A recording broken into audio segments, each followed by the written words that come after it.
8 జిల్లాల నుంచి జిహెచ్ఎంసీ పరిధిలో ఉన్న మా 8 అధ్యక్షుల నాయకత్వంలో ఈ ధర్నా కార్యక్రమం కొనసాగుతా ఉంది. దీనికి ముఖ్య అతిథిగా వచ్చిన రాష్ట్ర భారతీయ జనతా పార్టీ అధ్యక్షులు కేంద్ర మంత్రివర్యులు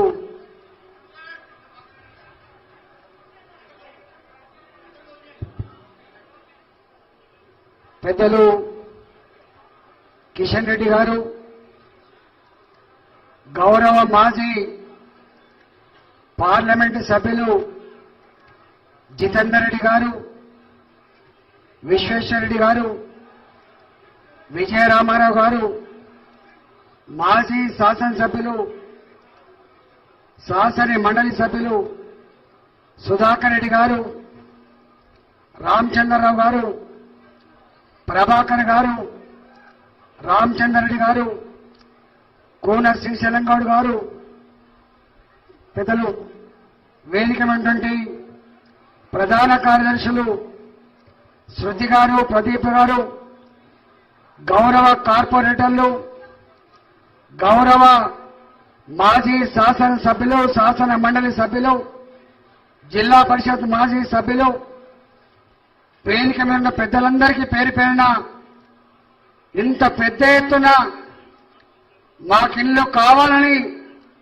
తరలి వచ్చిన జిహెచ్ఎంసీ నా ఆడబిడ్డలకి, పార్టీ కార్యకర్తలకి, యువకులకి, ప్రెస్ మిత్రులందరికీ నమస్కారం.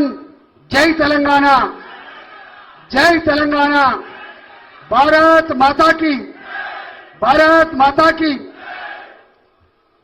ఈ ధర్నా చౌక్ ఈ తెలంగాణ గడ్డ మీద ఎవరికి సమస్య ఉంటుందో వాళ్ళు టెంట్ వేసుకొని ఇక్కడ ఉద్యమాన్ని చేస్తారు. కేసీఆర్ అధికారంలోకి రాగానే ఈ ధర్నా చౌక్ ఉండడానికి వీల్లేదు, నా రాజ్యంలో ఇచ్చేవాడిని నేను, పుచ్చుకునే వాళ్ళు ప్రజలని చెప్పి హుకుం జారీ చేసి ఈ ధర్నా చౌకను ఎత్తేసిండ్రు. ప్రజాస్వామికవాదులు, భంగపడ్డవాళ్ళు, బాధ ఉన్నవాళ్ళు, సంఘాన్ని నడిపే వాళ్ళంతా కూడా న్యాయ పోరాటం చేసి, ధర్మ పోరాటం చేసి మళ్ళీ కేసీఆర్ తెలంగాణ గడ్డ ఇది, తెలంగాణ ప్రజలకి పిడికిలెత్తే అధికారం ఉంటుందని చెప్పి మళ్ళీ ధర్నా చౌకని సాధించుకున్నాం మనం. ఈ ధర్నా చౌకలో ఇవాళ మనకు ధర్నాకు పర్మిషన్ ఇచ్చిండు. పర్మిషన్ కూడా పోలీసు వాళ్ళు ఇవ్వలే, పర్మిషన్ బాజాప్తా మా హక్కు ఇది అని చెప్పి కోర్టుకు పోయి పర్మిషన్ తెచ్చుకున్నాం. మనం కోర్టుకు పోయి పర్మిషన్ తెచ్చుకున్నాం. ఇవాళ ఆ పర్మిషన్ కూడా ఎంతమందికి ఇచ్చిండు? 500 మందికే ఇస్తారట. నీ అబ్బ జాగిరా కేసీఆర్. ఇవాళ జిహెచ్ఎంసీ ఇండ్లు లేని వాళ్ళు 500 లేరు, ఇండ్లు లేని వాళ్ళు 5 లక్షల మంది జిహెచ్ఎంసీలో ఉన్నారు. వాళ్ళందరూ కూడా తల్లి వచ్చేటువంటి ఆస్కారం ఉంటుంది. ఇవాళ ఏమన్నాడే కేసీఆర్, గవర్నర్ కిషన్ రెడ్డి గారు చాలా విషయాలు చెప్పిండు. ఆ జోలికి నేను పోను, కానీ ఒక్కటి మాత్రం సత్యం, కూడు గుడ్డ నీడ. మనిషికి మొట్టమొదటిగా ఇంత బువ్వ కావాలి, తర్వాత గుడ్డ కావాలి, తర్వాత గూడు కావాలి.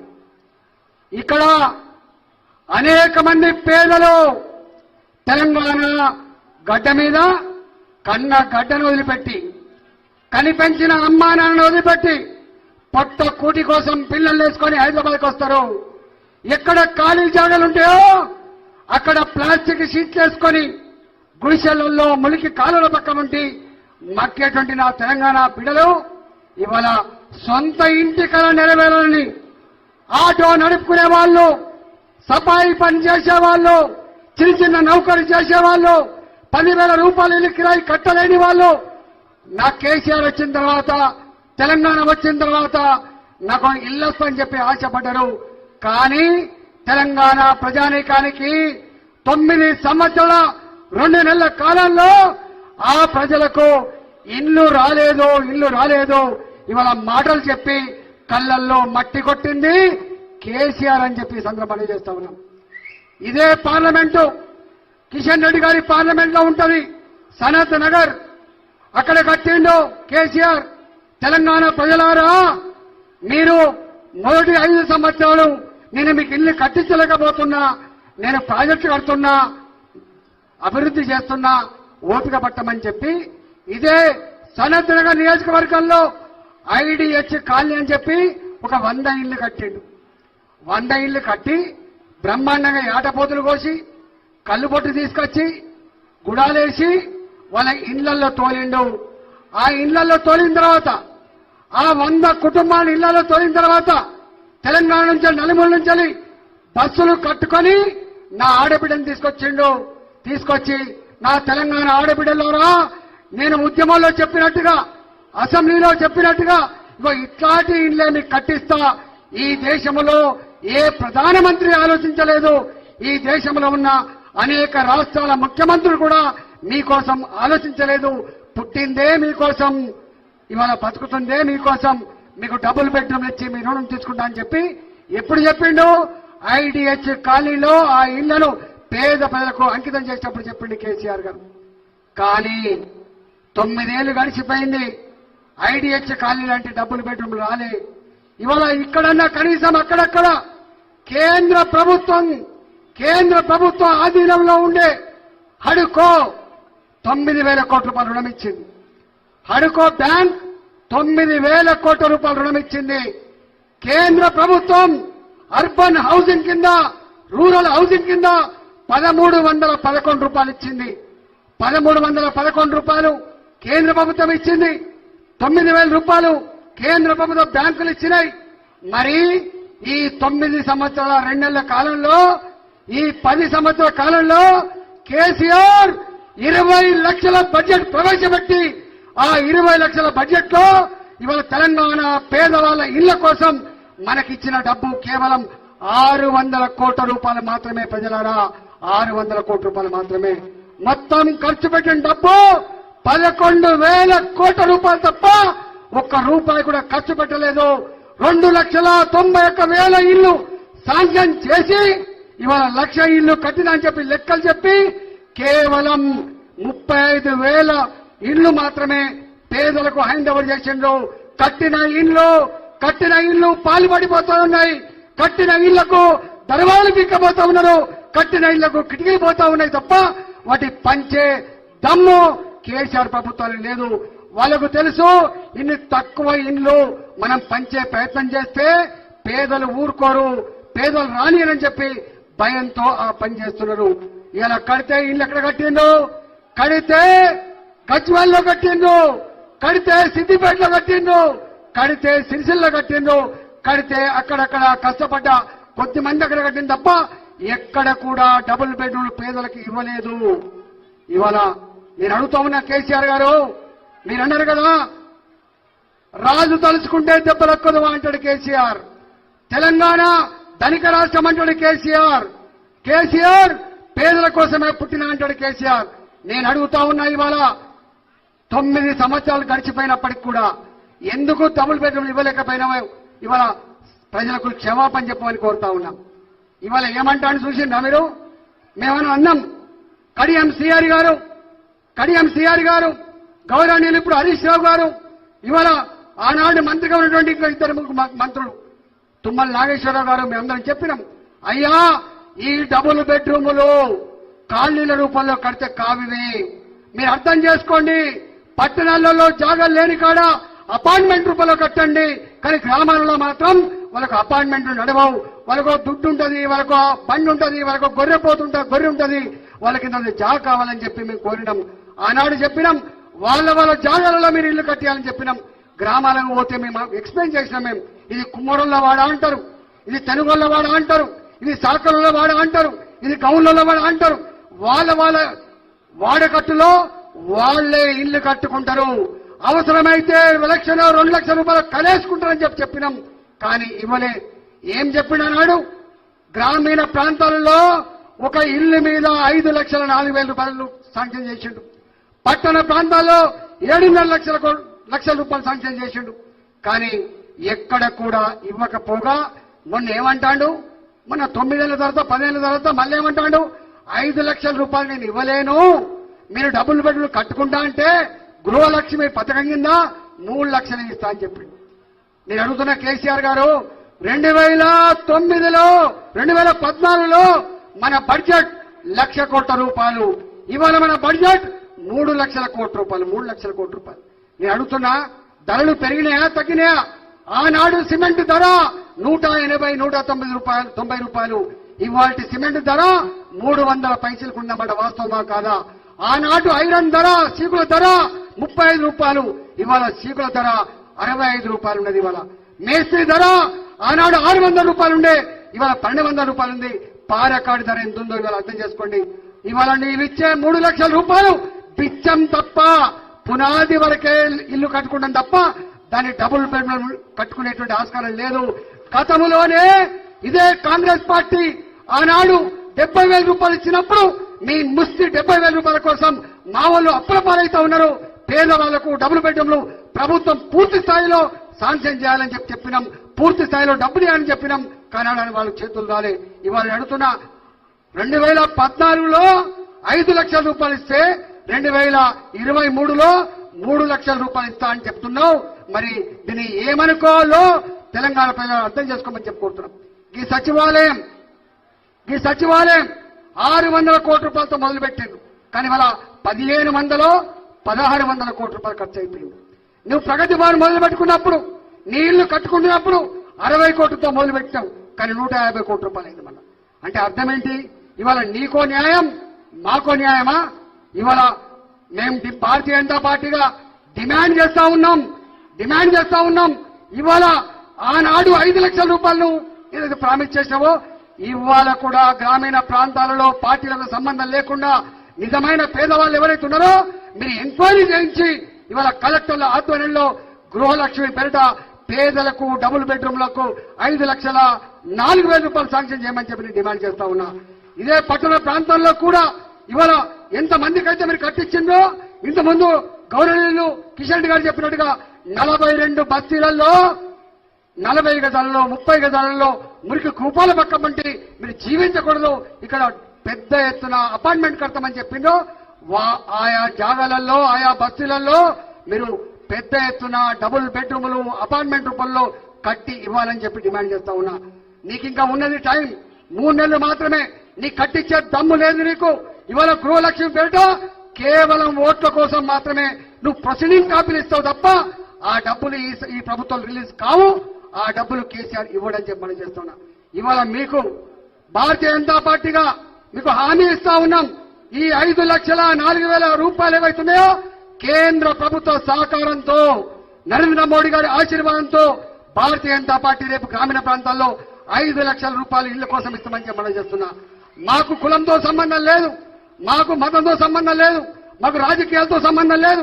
మాకున్న సంబంధం ఇల్లు లేకుండా బిక్కుమంటూ బతకడండి పేదలకు డబుల్ బెడ్రూమ్ల కోసం 5,04,000 రూపాయలు ఇచ్చే జిమ్మదార్ భారతీయ జనతా పార్టీ తీసుకుంటారని చెప్పి మనం చేస్తున్నా. ఇవాళ పట్టణ ప్రాంతాల్లో కూడా అపార్ట్మెంట్స్ ఏవైతున్నాయో ఈ అపార్ట్మెంట్స్ కు అర్బన్ హౌసింగ్ కింద ఇప్పటికే నరేంద్ర మోడీ గారు అనేక కోట్ల ఇళ్లు శాంక్షన్ చేసిండు. ఈ పక్కకే ఉంటది ఏపీ, ఆంధ్రప్రదేశ్, అది పేద రాష్ట్రం అని చెప్తాడు కేసీఆర్, దివాళీ తీసిందని చెప్తాడు కేసీఆర్. కానీ గా రాష్ట్రంలో నరేంద్ర మోడీ గారి సహకారంతో కేంద్ర ప్రభుత్వ అండతో 20 లక్షల ఇళ్లు కట్టిందని చెప్పి వార్తలు వస్తా ఉన్నాయి. అక్కడ 20 లక్షల ఇళ్లు కడితే ఇవాళ ఇక్కడ మాత్రం 35,000 ఇళ్లు పంచి పేదలకు ఏం న్యాయం చేసినామో ఒకసారి చెప్పండి. ఇవాళ అంటున్నాడు, మళ్ళా మన అసెంబ్లీలో మాట్లాడుతున్నాడు, మళ్ళా మాకే ఓట్లేస్తారు, మళ్ళీ మేమే అధికారంకి వస్తాం. ఒకవేళ నీకు కనుక అధికారం ఇస్తే మా బతుకులు ఆగమే, మా బతుకులు మారవు. మీరు చూస్తా ఉన్నారు. ఇంకా సమస్యలు చెప్పాలని చాలా ఉన్నాయి. కానీ ఒక్కటి మాత్రం సత్యం, మొన్న కోకాపేటలో భూమి అమ్మితే 1 ఎకరం ధర 100 కోట్ల రూపాయలని చెప్పి పలికినావు కదా, దాన్ని చూసి మురిసిపోయినావు కదా, దాన్ని ప్రజలకు చెప్పినావు కదా. నేను అడుగుతున్న కేసీఆర్ గారు, ఈ 9 సంవత్సరాల కాలంలో హైదరాబాద్ చుట్టుపక్కల ఏ పేదవాడికైనా ఒక 60 గదాల జాగిచ్చిన దమ్ము నీకుందా అని చెప్పి అడుగుతున్నా. ఇవ్వకపోగా 60 ఏళ్ల క్రితం 70 ఏళ్ల క్రితం ఆనాడు అసైన్మెంట్ రూపంలో తొండలు గుడ్లు పట్టని భూములు ఆనాడు పన్ను కట్టుకొని భూమి ఉంచుకుందామంటే కూడా ఉంచుకొని చెట్లున్న భూములు, గుట్టలున్న భూములు, రాళ్లున్న భూములు చదును చేసుకొని ఆనాడు దున్నుకుంటా ఉంటే ఆనాటి ప్రభుత్వాలు వాళ్ళకి ఎకరమో అరెకరమో అసైన్మెంట్ చేస్తే ఇవాళ రింగ్ రోడ్ వచ్చిన తర్వాత ఈ పేదలకు 10 కోట్ల రూపాయల భూమి ఎందుకు, ఈ పేదలకు 50 కోట్ల రూపాయల భూమి ఎందుకని చెప్పి భయపెట్టించి ఈ భూమిని మీరు అమ్ముకోలేరు, ఈ భూమిని మీరు అనుభవించలేరు, మాకివ్వండి అని చెప్పి ఒక రియల్ ఎస్టేట్ బ్రోకర్ లాగా ఆ భూములు తీసుకొని ఎకరానికి 300 గజాల చొప్పున ఇచ్చి ఆ పేదల కళ్ళలో మట్టి కొట్టిండు. ఇంతకుముందు కిషన్ గారు ఒక మాట అన్నారు, 3 ఎకరాల భూమి దేవుడెరుగు, కానీ 5,800 ఎకరాల అసైన్మెంట్ భూములు, పేదల భూములు గుంజుకున్న నీచపు చరిత్ర ఇవాళ కేసీఆర్ ప్రభుత్వం మనం చేస్తున్నాం. ఇక్కడే ఉన్నాడు రవి యాదవ్ గారు, అక్కడ 30 ఏళ్ల కింద వేసుకున్నాడు ఒక బస్తీని తీసేస్తే మేం పోయినాం ఖబర్దార్ కేసీఆర్ మా జోలికి వస్తే మీ అంతు చూస్తామని చెప్పి బెదిరిస్తే ఆ కాలనీ ఉన్నది. నేనే బడంగపేటలో మా నరసింహారెడ్డి గారు ఇక్కడనే ఉన్నారు, శ్రీరాములు యాదవ్ గారు ఇక్కడనే ఉన్నారు. బడంగపేటలో 1954లో ఆ భూమి మీద వాళ్ళకు దున్నుకుంటా ఉన్నారు. 70 ఏళ్ళు అవుతుంది కానీ వాళ్ళకు మొన్న ధరణి తర్వాత వాళ్ళకు పాసు పుస్తకాలు రాలే. పాసు పుస్తకాలు రానందుకు ఆ భూమి మీద కన్నేసి ఈ బడంగపేట దళితులకి ఈ 40 ఎకరాల భూమి ఎందుకని చెప్పి 25 ఎకరాల భూమి గుంజుకున్నారు. మిగతా 14 ఎకరాలు కూడా గుంజుకునే ప్రయత్నం చేస్తే వాళ్ళను భారతీయ జనతా పార్టీ అండగా ఉండి ఉద్యమం చేస్తే తీసుకుపోయి హయత్ నగర్ పోలీస్ స్టేషన్ పెట్టిండు. నేను అడుగుతా ఉన్నా, హైదరాబాద్ చుట్టుపక్కల ఉన్న దళిత బిడ్డలారా, పేద ప్రజలారా, ఎక్కడ అన్యాయం జరిగినా కూడా భారతీయ జనతా పార్టీ మీకు అండగా ఉంటది, మీకోసం పొట్లాడుతా అని చెప్పి మనం చేస్తున్నా. భారతీయ జనతా పార్టీకి కేసులు కొత్త కాదు, భారతీయ జనతా పార్టీకి జైళ్లు కొత్త కాదు, ఎన్ని నిర్బంధాలైనా భరిస్తాం, కానీ పేదల హక్కుల కోసం మాత్రం మీ వెంట ఉండి పోరాటం చేస్తామని చెప్పి హామీ ఇస్తా ఉన్నాం.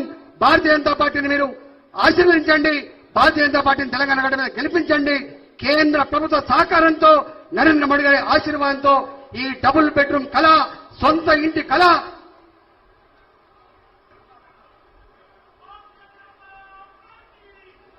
ఇంటి కళ తప్పకుండా నెరవేర్స్తామని చెప్పి మాట ఇస్తూ ఇవాళ ఇంతకుముందు తమ్ముడు ఒక చిట్టి ఇచ్చిపోయింది. లేక ఉద్యోగ నోటిఫికేషన్లు పడితే మొన్న 17 ఎగ్జామ్ జరిగితే 17 పేపర్లు లీక్ అయిపోయినాయి. చదువుకున్నోడికి నౌకరు రాదని తేలిపోయింది.